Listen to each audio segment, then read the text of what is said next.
We are not only witnessing one player turn in and blossom into a star, but one player in particular that is undeniably the best defender across the entire NBA. We're going to break down everything on how Ausar Thompson's new levels completely have unlocked the Detroit Pistons heading into a crucial Game 7, looking and inspiring to face the New York Knicks in this third round. We're going to break down everything you need to know on the numbers that Ausar Thompson are putting up that we haven't seen in 20 years, and multiple key updates on injuries heading into Game 7 as the Pistons need to close out this series and head into round 3. There's so much to break down. You're not going to want to miss it. But before we get into it, I want to give a huge and a sincere thank you to everyone watching. If you're part of the almost 86% watching this video right now, but you want to stay up to date on everything to do around the Pistons, from updates, game recaps, heading into the draft, free agency, anything at all, you can catch right here on Pistons Digest. So make sure you're going to hit that free subscribe button.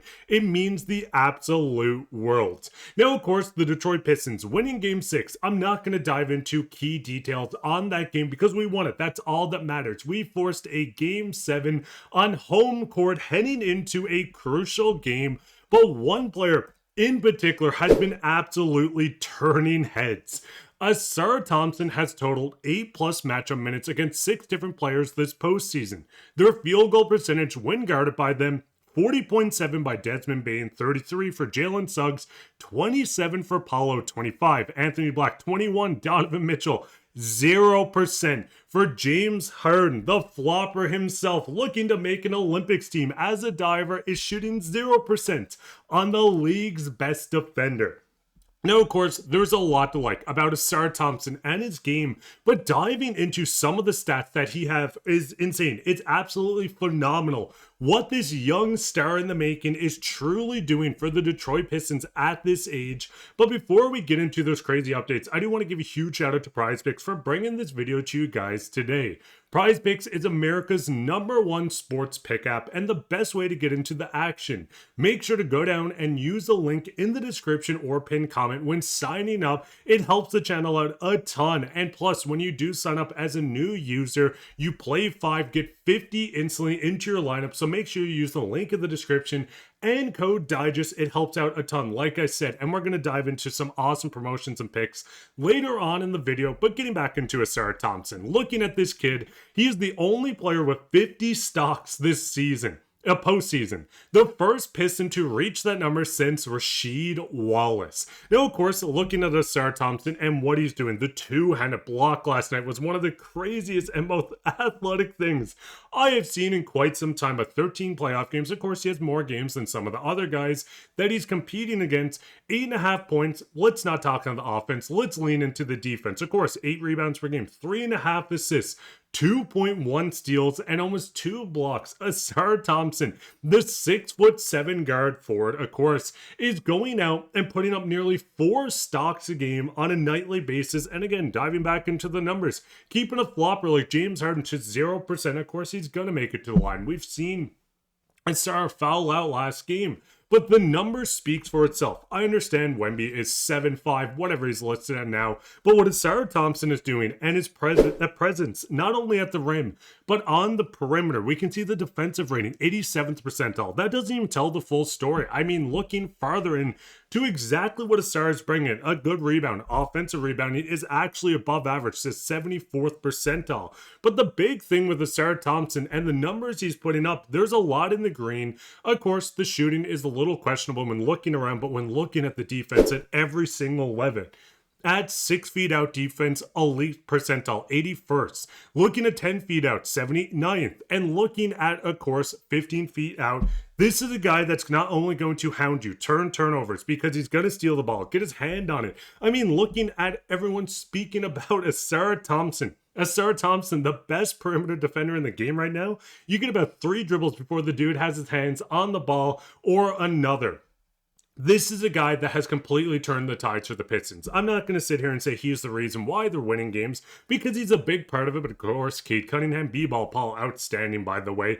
Poetry in motion when he gets that ball. But Ausar Thompson is someone that a lot of the local media, of course, we look at it, but a lot of the national media doesn't really lean into exactly how good this kid is truly developing when it comes. Of course, like I said, this is a guy that's going to have to work on his offensive game, but what we're seeing on the defensive end is almost something you can't predict, something that everyone knew Ausar would be good on defense. But looking at the elimination games over the span, 28 points, 38 rebounds, 20 assists, 12 blocks, 9 blocks, 12 steals, 4 wins, 0 losses. They have a chance to continue to keep this up. 23 years old and playing like a 10-year vet. Ausar Thompson over the next couple seasons, especially if he gets a jump shot, it's actually over. Him with the jump shot is going to dominate. We've seen the game, of course, winning 115-94. It was an incredible game.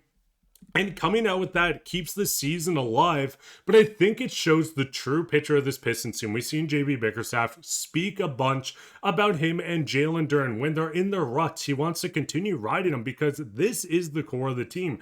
These are 2 young players. Jalen Duren had a very good game. I want to give him a shout out. Of course, B-Ball Paul closed it out with what he's been doing. It's actually insane how good Paul Reed has truly been playing. Of course, some slip-ups here and there, but between him, Jalen Duren, and Isaiah Stewart, someone's going to give you a good night. And it's the deepest big rotation we've seen across the entire NBA. But I also want to give one shout out to someone that I never thought I would be doing at this point after the season he had, but Caris LeVert has been really good over the past couple of games. I mean, in that game alone, the game before, what was it, 22 points.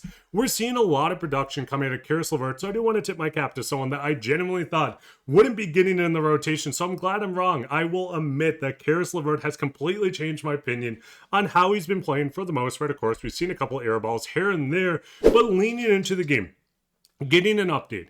Duncan Robinson, Caris LeVert, and Kevin Huerter all remain questionable for Game 7 tomorrow. Now, of course, these guys got in. Kevin Huerter was dealing with an injury that got re-aggravated in the game prior. But I mean, looking at Duncan Robinson and Caris LeVert, we've seen both guys listed as questionable. I am fully confident to say that I feel like Duncan Robinson and Caris LeVert are going to get in. We know with Kevin Huerter, it's been up and down battles with him as well. So maybe we get him 100%, get him into the 3rd round when we make it, not if. I mean, look at that guy waterboarding himself on Twitter. Shout out to him because we're 4-0 with him doing that. I'm not going to do that. But hey, listen, if we win the championship, maybe I have no choice to.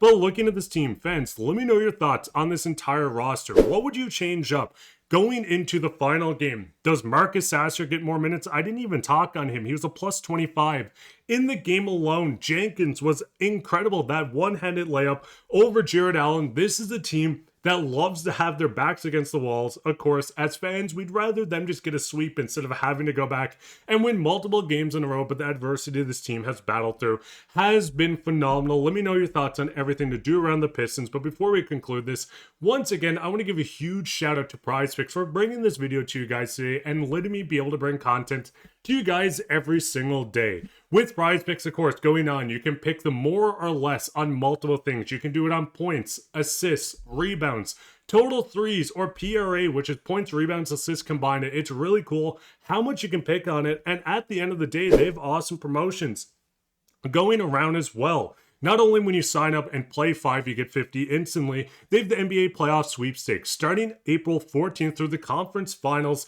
you have a chance to win a trip for 2 to the 2026 NBA Finals and a chance at premium NBA Final tickets, including travel, hotel, and meals. You could see the Pistons face off against someone in the finals. Scary Hour boost, you get a huge payout boost to your level up member rewards on all NBA action. Flex Friday, get up to 40% higher payout every single Friday. My favorite, Taco Tuesday, where they're serving up projections and deals every single Tuesday all day long. Once again, shout out to PrizePicks for helping me bring this video to you guys, and use the link in the description and code DIGEST when signing up. New users get 50 when you play your first 5. Let me know your thoughts on everything to do down below because I'm fired up. Game 7 is coming upon us, and I cannot wait to see what this Pistons team does in the 3rd round when they make it. I've been your host, Mark, and go Detroit Basketball.